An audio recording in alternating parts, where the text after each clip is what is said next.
podcast. Welcome to the Farracuda Files, week whatever it is now. We are talking this week. This is Travis Dunn, my associate attorney here and friend, and we are going to talk about what it's like to be a plaintiff's attorney and how certain cases, like, for example, the McDonald's coffee case, have changed the perception of plaintiffs and how we present our cases as attorneys at trial. So, hi, welcome to the podcast. Glad to be here. Sort of. I had to mentally psych up for a minute before we came back in the room, but other than that. So I know for me it's a lot different. That case came out before we were really here. Before our time. Yeah, but I think safe to say. Yeah, but it changed still a lot of how we were taught to practice, I think, in law school. So for those of you who don't know, people talk a lot about this case. You know, they tried to say this jury gave way too much money to this woman. And if you actually look at the case, it's crazy. But this woman got a coffee from McDonald's, and the coffee lid was not on properly, is my understanding. And when they handed it to her, and we've all had this happen, I think, at a drive-thru at one time or another, whether it's cold drink or not. Stuff gets fumbled. Right. It gets fumbled, and it fell in her lap. Well, the coffee, beyond not having the lid on right, was also way too hot. Like, it had been sitting for too long and had reached a temperature that was unacceptable. So when it spilled, it did some very serious damage to this poor woman. Her injuries, to say the least, are horrific.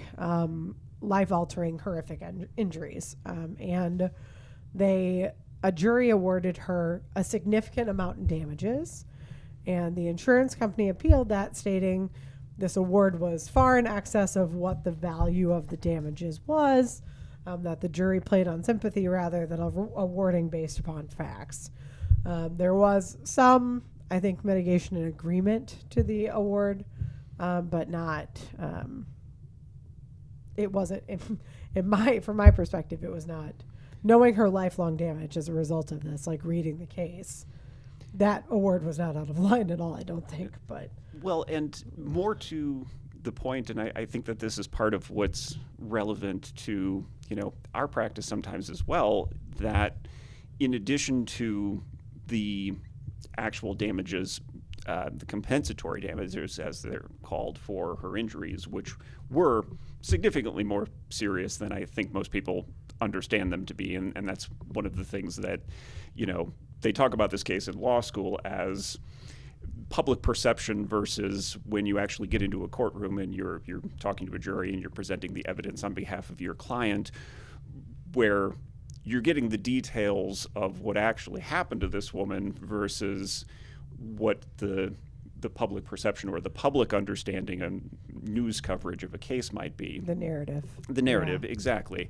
And that's a very important part of the presentation of any case, especially in a jury trial, is making sure that you're communicating what actually happened to your client and the impact that did have on their life in a way that's easy for a jury to understand, to digest. But specifically in the McDonald's case as well, another aspect of that I don't think a lot of people really appreciate is that a large portion of the amount of money, that sort of sticker shock figure that people think of in that case, was punitive damages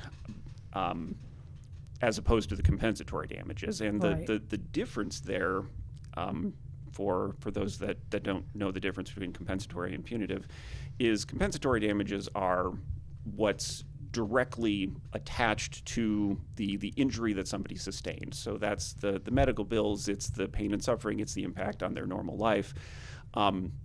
Whereas punitive damages, by contrast, are really not punishment, although that is sort of kind of what it where means. where the word comes from. Yeah. But punitive damages are damages that are intended to hold a party accountable for their wrongful actions. Right. And in that case, the reason that the punitive damages were as extensive as they were first of all, McDonald's is a very large company. So if you're a jury who's trying to have an impact and say, hey, you guys need to change this behavior and pay attention to the injuries that you're causing to people. So that's a really effective way to do it, is to hand them punitive damages, which are not paid by insurance generally either. Those generally are going to come out of the other person's pocket.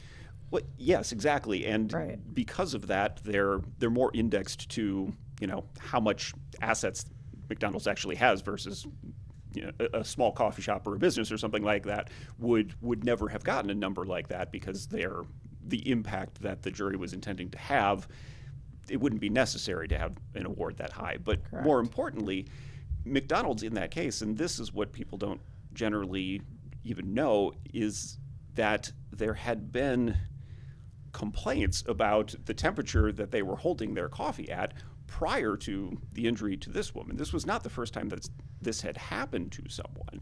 And so what the jury was really looking at in this case was, okay, McDonald's knew that this coffee temperature that they were keeping their coffee at was dangerous. They knew that for a fact because, again, this wasn't the first injury that somebody had suffered from a similar circumstance. And from McDonald's standpoint, their argument in the case was effectively, hey, people want their coffee to be hot when they get it from our drive-thru and they take it home and they drink it later. We don't want people complaining that we're serving cold coffee to them. And so they had this business decision that was objectively creating a dangerous circumstance for their customers that a jury looked at and said, this woman's injuries are, again, first of all, very severe, but this didn't need to happen. Your customers complaining about cold coffee are not more important than the injuries that this woman suffered, and that, again, other people had suffered as a result of the temperature of the coffee. And so what happened after this is that McDonald's lowered the temperature that they kept their coffee at. It actually had the effect that it needed to have. That it was intended to have. When punitive damages were set up under the law, they're not intended to, be these terrible impositions on businesses. What the intention of them is, and not just businesses, but individuals as well can have punitive damages against them. But it's to ensure that there's not these hazards that are existing out in the world unnecessarily. Right, and that's exactly, I think, that's, again, going back, I don't think this is like, for the record, this is not like, oh, she's got some scarring on her legs. Like, this is life-altering injuries. These are injuries that affect the way that you use the bathroom, the way that your life can function. They're far more severe than people understand, but that's not the narrative that was sold. The narrative that this created was plaintiffs get too much money for injuries that they shouldn't be suing for. They're getting astronomical amounts of money because people are money hungry, and that's why they're suing. Like, this woman wasn't money hungry. That's a terrible injury. Like, there's no universe where they shouldn't have been held accountable. I mean, there was skin grafts involved in very sensitive areas of this woman's body. Correct. And that's, I think, the point that people miss here is that these injuries weren't, it's not like it was my arm is scarred. That's horrendous enough, right? Like, I have scarring on my arm. Everyone's going to see it forever. I had to have a skin graft on my arm. It was really painful. Like, that would be horrendous enough. That is not what this was. These were private parts is what I'm trying to get at. And the narrative that was spun is plaintiffs are money hungry. And so juries are awarding all this money to plaintiffs all the time, and it's killing small business. We're not going to be able to have small business. First of all, McDonald's is not a small business by any stretch of the imagination. Like, that's not a thing. And two, even if they are independently owned, it's still not a small business. That is not how that works. And two, that's not what happened here. This woman got horrifically injured, had injuries which were worth just compensation.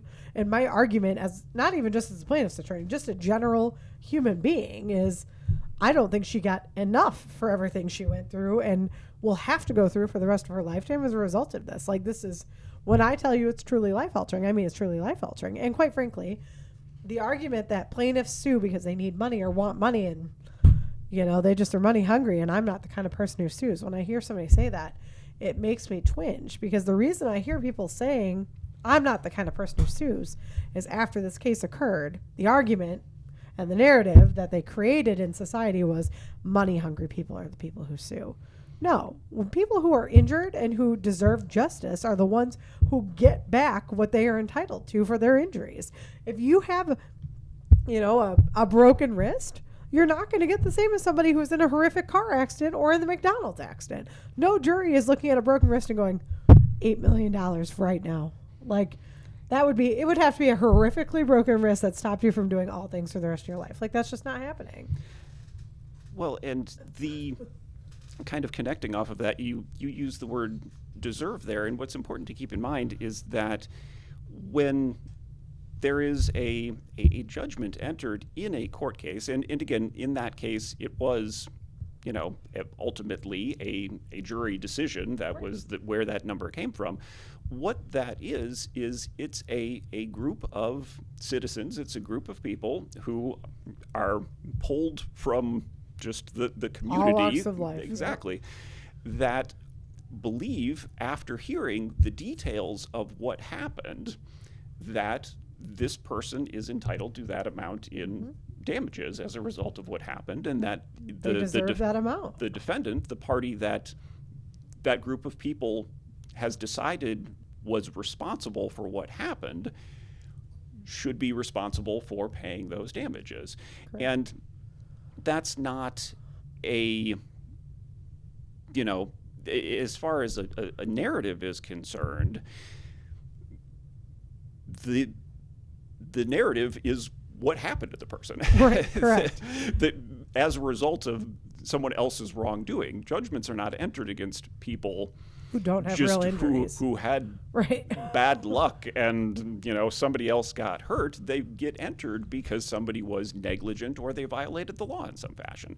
Correct. And so, in tying it back to the McDonald's case, in that case, the jury found that McDonald's was responsible for those injuries because of the temperature that they kept their coffee at. Correct. And again, that affected positive change because now McDonald's keeps their coffee a little cooler, and less people are injured as a result of that. Right. So, that can have a positive effect. I don't think anyone is going around saying that they're unhappy with their McDonald's coffee these days, but it's objectively safer than it used to be. Yeah. And so but you have to kind of keep in mind that where all of that is coming from is a jury has made a finding, has decided, has, based on the evidence, determined that someone did something wrong. Right. And, that's not necessarily a bad thing. Or somebody doing something wrong on purpose. Negligence is a thing, but what that means is that the defendant should have had a duty to be more careful, more attentive than they were, and they failed to meet that, and as a result, someone else was injured. And what kills me about that entire narrative is, listen, the thing we're all taught to teach our kids, right, is it doesn't matter if you meant to do that. I don't care that if you meant to hit somebody on the playground. If you hit somebody on the playground swinging on the swing because you weren't paying attention and that person is crying, as a kid, what do teachers make you do? Apologize, and you still have responsibility for it, right? We're all responsible. We teach our kids that we're all responsible for the choices we make, whether the consequences are intended or not. That is what negligence is. That still applies as an adult. The only people purporting this narrative that, well, the consequence, is this consequence is out of line with what the action was, are insurance companies who are having to pay on these judgments. That's where this narrative is coming from. They've created this narrative that juries are awarding too much because it was an accident. It shouldn't have happened. Well, an accident doesn't mean it can be an accident. That's fine. We're all responsible for the consequences of our actions, whether it's an accident or whether you did it on purpose. If you did it on purpose, guess what? The consequences way higher. That's where punitive damages come from in part. Exactly. And when you're seeing these, numbers that they're trying to convince you are not merited or unfair or something like that, where that's coming from is, again, an intentional effort to drive down the liability and save the insurance company's money. I mean, that's what this comes down to, because fundamentally, in most cases, insurance companies are ultimately where the pool of money is coming from. Right. And in every case, though, those numbers are not detached from what happened. The juries don't just pull numbers out of nowhere, and that's where these judgments are coming from.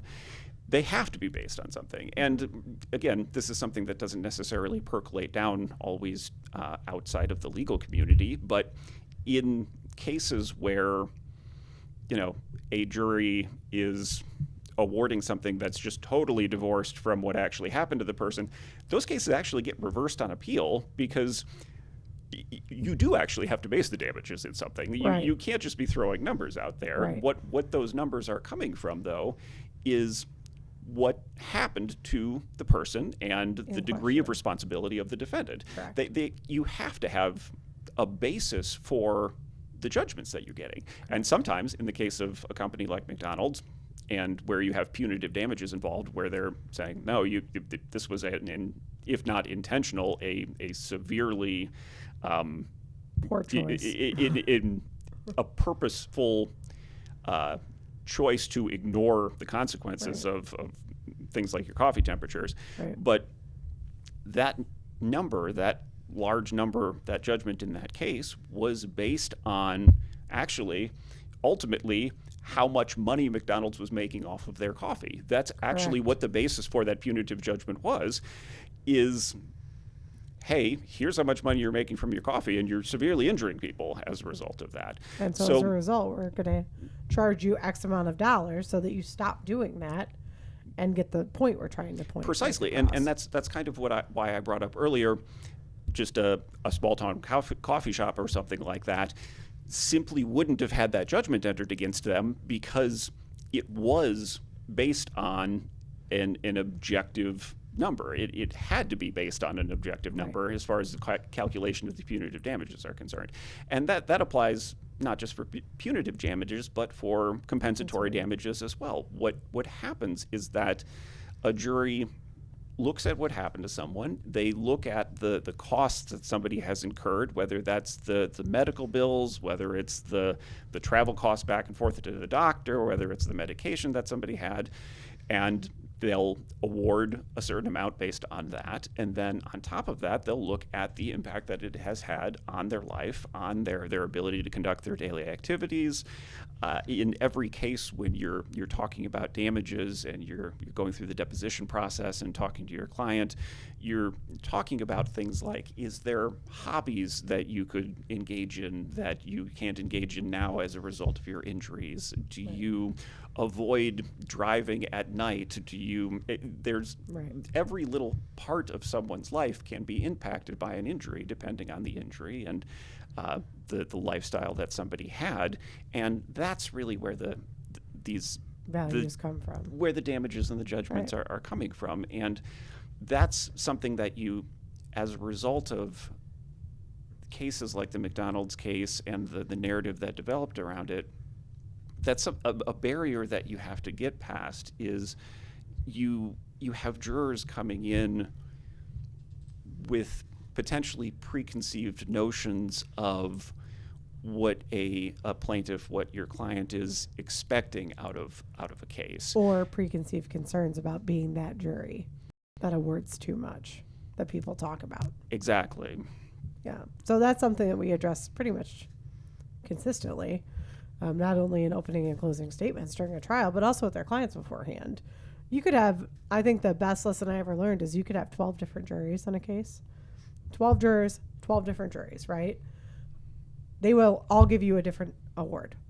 Like, if you get the same award twice, that would be a 1 in a million chance. So you're going to get different awards from every single jury, because each group of people is going to discuss and value different things in different ways, right? So loss of normal life for a jury that is working, farmers, if you're like, oh, I'm working, if I have a jury of 12 farmers who are working already 20-hour days because it's harvest time, like especially right now, if they're pissed out of the field and they're also working a 20-hour day anyway, because that's what you have to do right now to do your job. somebody who was like, oh, I couldn't work for 2 weeks and I missed 60 hours of work. They're like, it's 3 days. You get $8. Like, you know what I mean? It's different for them, right?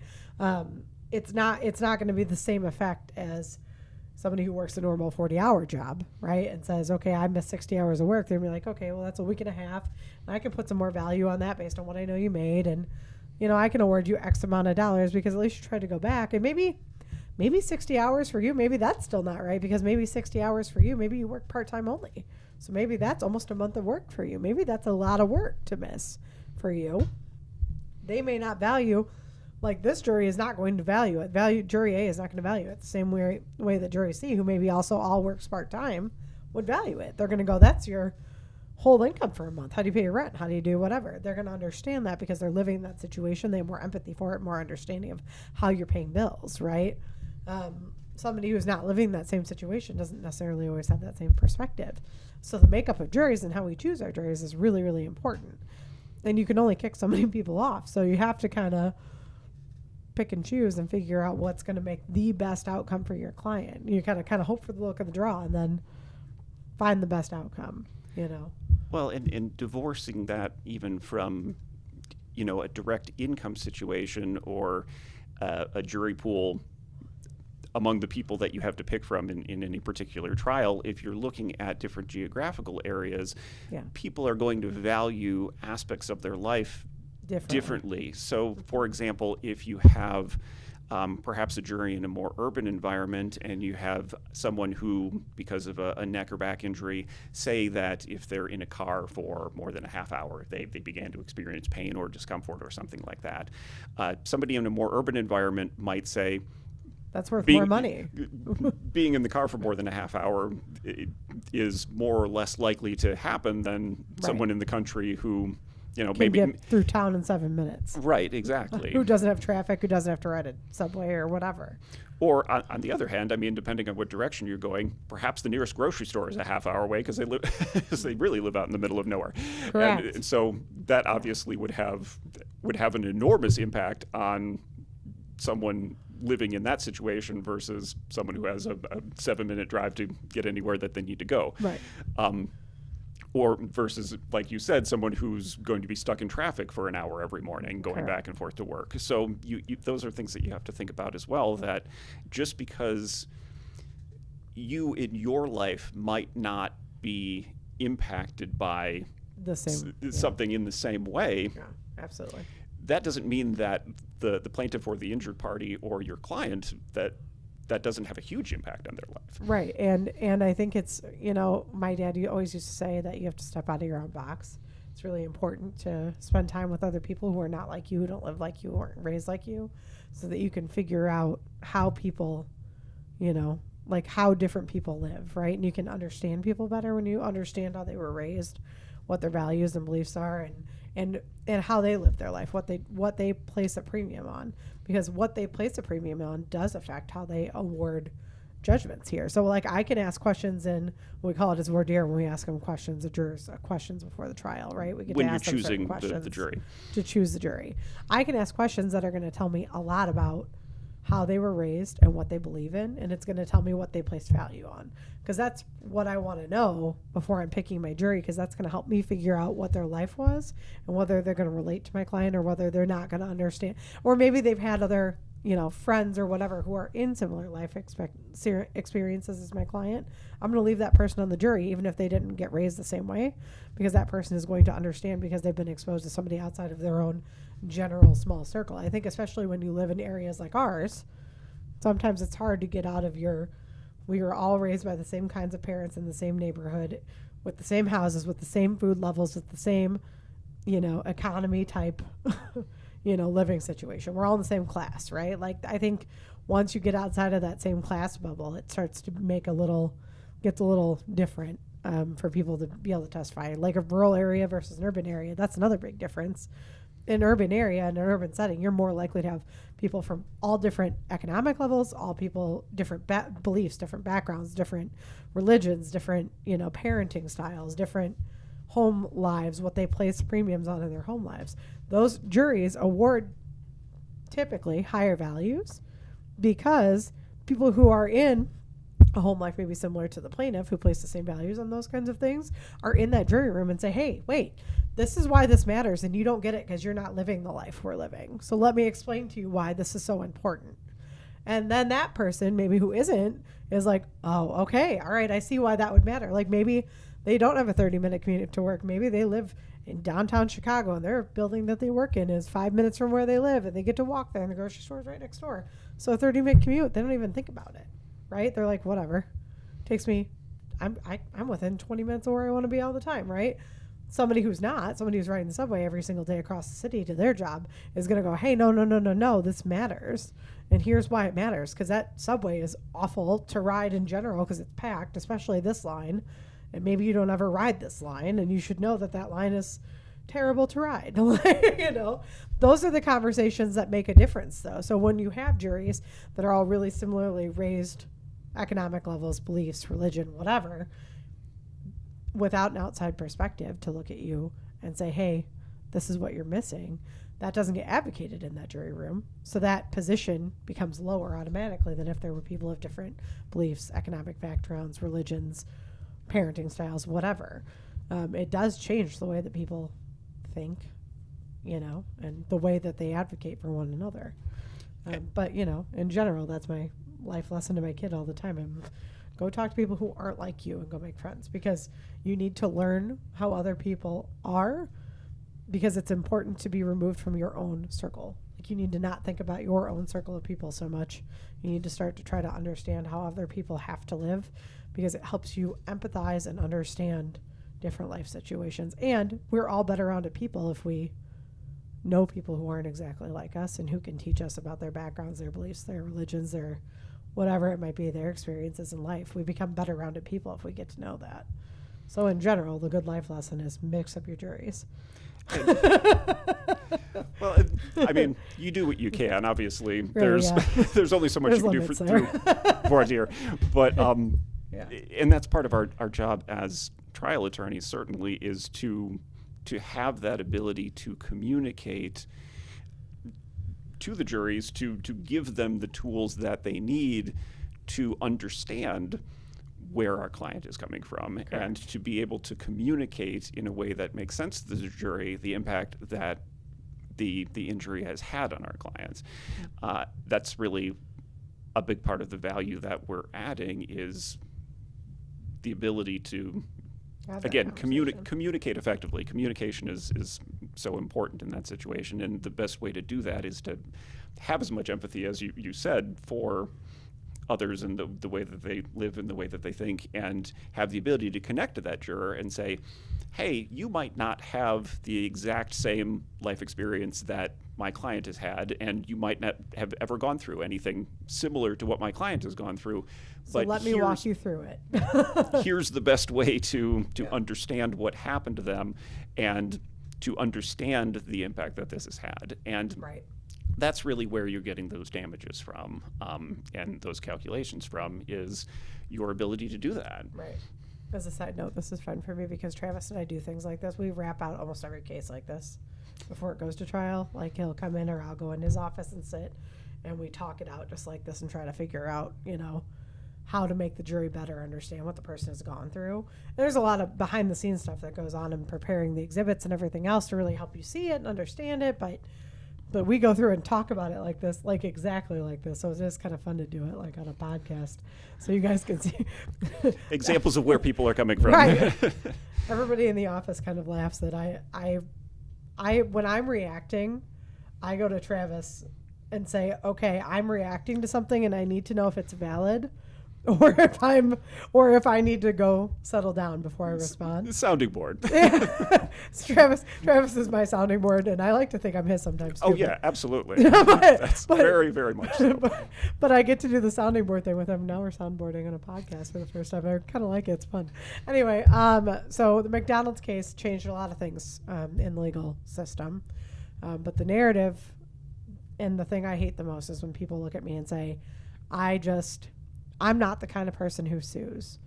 Everybody under state law has the right in a negligent action to bring suit for their damages. there is no person that is the person that sues. Were you hurt? You are justly entitled to that. If a jury finds that you are entitled to it, or a judge finds you are entitled to it, you are entitled to repayment. It's not the kind of person who sues. It's you lost out on money because somebody wrongfully hurt you, whether they meant to or not. Just like you would hold your own child accountable for their actions, and you're teaching them to be a good person and be accountable for their actions, that person, whether they meant to rear end you with their car or not, is still accountable for not paying attention and rear ending your vehicle, or, blowing a stop sign. I didn't mean to blow the stop sign. I was distracted. I was having a bad day. That's fine. I understand that. You are still accountable for that injury. Period. So those are the things that the narrative that we're trying to get people out of. And I think that that's important to reiterate is what you said there about there's no such thing as the type of person who sues people. Right. So and I hear the same thing, and I don't blame people for getting into that attitude because of the narrative that has developed around things like that. But there's no such thing as the type of person who sues. There's people who are injured as a result of the actions of other people, and our job is not to punish those other people. It's to ensure that our clients are getting the compensation that they deserve because they didn't do anything wrong. I mean, that's the whole point. Is anybody can get hurt because of the actions of others. It in a split second. Anybody sitting at a stop life can change. Anybody sitting at a stop sign can get rear-ended by somebody. Mm-hmm. It can be as simple as that, and there's no type of person sitting at a stop sign that gets rear-ended by somebody. That's not how it works. The legal system is set up the way that it is, and it's certainly not perfect. God knows I say that a lot, that there's things I would change about it, but it exists to ensure that people who have been hurt by the actions of others get the compensation that they need to get their lives back on track. And I unfortunately, you have to tell people sometimes as well that, this money is not gonna fix your pain. It can't do that. And sometimes money is all that we're able to get for people, but that's what we can do. And it's same in work comp, people always are, well, I know there's a lot of fakers in the work comp system. Listen, I've not met anybody yet who wanted to be off work and injured and being paid by comp. Like, I don't know anybody making enough on comp to justify losing the overtime at time and a half and being only paid overtime at straight rate and only if it was mandatory or extremely regular, meaning like basically the same amount of hours per week. I've never met somebody who was like, yeah, I'd rather take 40% of what I normally make so I can stay home. Like, nobody wants to do that. You're not setting up your bills that way. There's nobody thriving in that system. Like, it doesn't exist. So when people come to me and are like, oh, I know there's a lot of fakers. First of all, if you're getting a large settlement in comp, it's because you have a truly horrific injury. Like a horrific injury which changed your life, period. And for which you have a lot of pain. Well, I know so-and-so, and they got $400,000 and they could still, they're doing woodworking in their garage sometimes. Like, yeah, okay, that's great. You saw them doing woodworking in their garage. Do you see them for the next week after you saw them in their garage with the garage open, woodworking? Did you see them at all for the next week? Well, no. You want to know why? Probably because they had to do that one thing that day. That was a thing they had to do to keep their house going or their life going. And then they were in bed for a week because they hurt so bad from standing for 8 hours and couldn't get up and function or do anything, or probably even lift their own shirt or lift their arms with their shirt on if it's a shoulder injury. Like, nobody is thinking about, they see people doing things in the moment and assume they're faking. The pain, you still have to live a normal life. There's not a repercussion for trying to be as normal as humanly possible. Just because you have a restriction that says you shouldn't lift over 35 pounds doesn't mean you might not attempt it if you have to do something. If your grandkid runs it, you're going to pick up your grandkid. You're going to do it. Does it mean that you couldn't, that you're faking? No. Does it mean that you can lift more than 30 pounds? No, it doesn't. Because you're only doing it for that one time. And then if you're in bed for 7 days, that restriction is still valid. Like, that doesn't, if you can't lift for 7 more days, that's obviously a valid restriction. You just broke it because you had to. People have a life to live. You can't expect people who are injured to not do anything and to just be miserable. And it's part of the narrative they've created is, well, you're faking if you break that restriction just even 1 second for 1 day. That's not faking. It's you're miserable for a week after. That's like there's no justification. That amount of money does not justify the pain you're going to be in for the rest of your life, or the amount of surgeries you'll have to have, or the amount of injections or physical therapy or whatever it might be that keeps you going that you're going to have. Guess what? The money is not going to make up for it. So for those, who are giving you that narrative, who are perpetuating the narrative that you're faking if you file for work comp, like nobody wants to be on comp. I promise you, as somebody who does comp all the time, you're not making enough while you're off to justify faking it on comp. Like you're just not, period. So,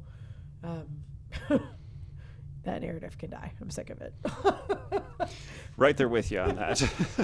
And that's, yeah. And the reason that doesn't happen is because the system has been set up from the beginning to prevent people from doing that. Correct. So, correct. Like, I can't speak to what it was like 50 years ago because I wasn't around, but that's not the reality of the practice today. Well, in pre-2011, the act was different, but even then, the larger judgments, the deal was they lowered the judgments and the insurance would go down. The insurance hasn't gone down. I can tell you what I pay for comp insurance. We haven't had a comp claim in 10 years. So, again, narratives are perpetuated all the time, and that does not mean that they're true. Just because you read something on the internet or heard it from a friend without a valid source does not mean that's true information. Just as everybody's public service reminder to check your links and your credible sources. Well, and you never know you never really can fully understand the reality of somebody else's life. Correct. I think really and what you were the getting at damages there of what is they're going through. You're looking at it from the outside, and Correct. Again, it's right. You don't see what people's private lives are like. Correct. You have no idea what they've really missed out on. Yeah, I think that really the point of everything is, just remember the narratives that you hear are not always true. And it's important to remember that if you've been hurt as a result of somebody else's fault, or if you were at work and you were hurt by no one's fault, machine malfunction, whatever it might be, that doesn't mean you're the suing type because you bring a claim. It means you are somebody who was wrongfully injured and who is in rightful need, and you deserve to be reimbursed for what you've lost and reimbursed for what you will lose in the future. You deserve it. It's called the justice system because we get you justice. So don't forget. It's why our logo is Lady Justice. Our job is to make sure that you get what you deserve, to get justice for what you've gone through. We won't stop until we get you that. 100%. It's called compensatory damages because it's compensating you for what happened. You got. Yep. And that's our podcast.